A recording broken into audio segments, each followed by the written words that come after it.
guys, I'm Brandi Baker. I'm a student physical therapist assistant at Jeff State, and today I'll be sharing my treatment plan with you. My patient is a 64-year-old female with a diagnosis of osteoarthritis of left hip. This is a progressive destruction of articular cartilage, and formation of osteophytes can also occur in this. Patient was referred by MD with the diagnosis of hip osteoarthritis. The patient's past medical history shows osteoarthritis in bilateral knees.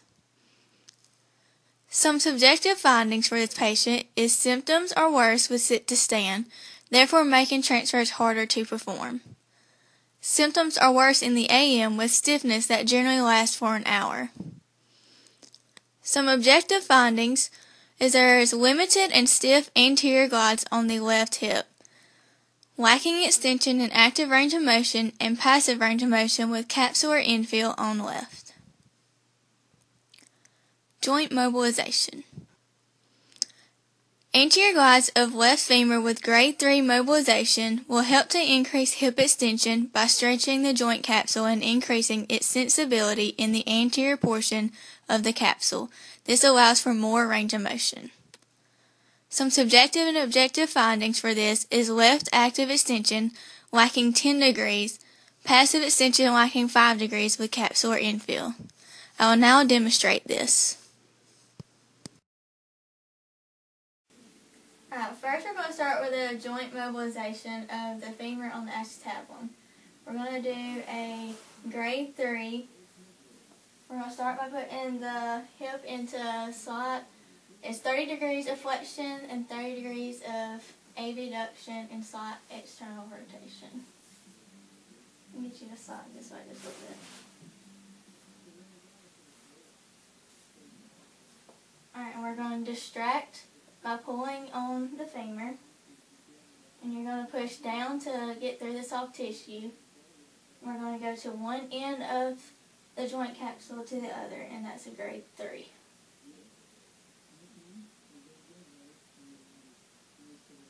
Does that feel okay? Yeah. This is going to help the patient with extension of the hip because she's lacking extension by pushing the capsule. It'll be stretching the capsule and the extensibility of the capsule. I will also be educating the patient on how to perform a sit-to-stand transfer correctly. The patient is to stagger feet with right lower extremity behind left and pushing body up with right lower extremity in correct posture. This is important for the patient because it will reduce compressive forces on left lower extremity to help decrease pain with transfers and making it easier to perform. Now we're going to educate the patient on how to perform a sit-to-stand correctly.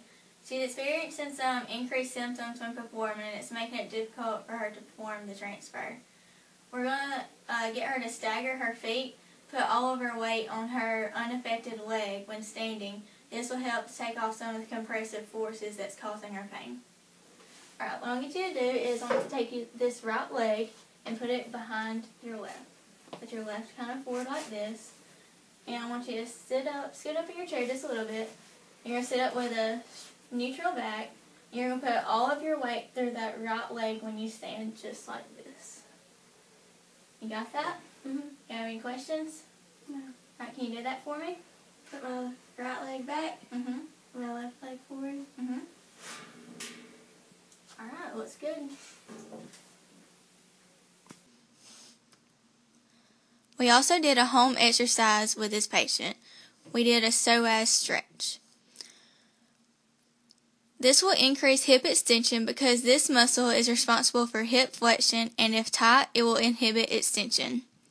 Some subjective and objective findings was that the patient presents with a positive Thomas test, left hip extension, active range of motion lacking 10 degrees, and passive range of motion lacking 5 degrees on left.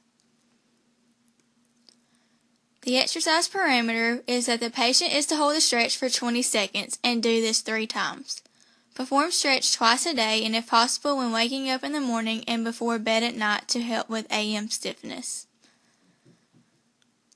We also educated the patient on precautions and safety considerations when performing the stretch. Should not feel any pain during stretch. If pain is felt, slowly come out of stretch and consult physical therapist. Also remember to breathe normally during stretch.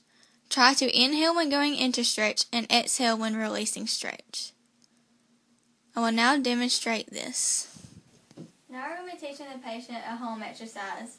We're going to be doing a psoas stretch. The psoas muscle is responsible for hip flexion, and if tight, it will inhibit extension. This patient has a positive Thomas test, which proves that there is tightness in the psoas muscle.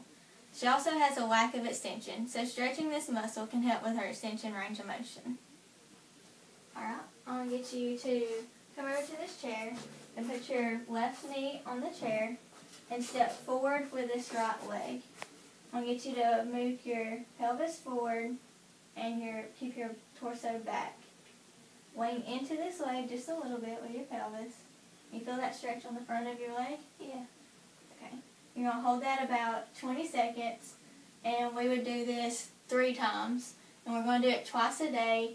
Try to do it in the morning and at night, and this will help with some of your AM stiffness. You also want to remember to breathe during the exercise. Breathe normally, and whenever you go into the stretch, try to inhale, and whenever you go out, exhale.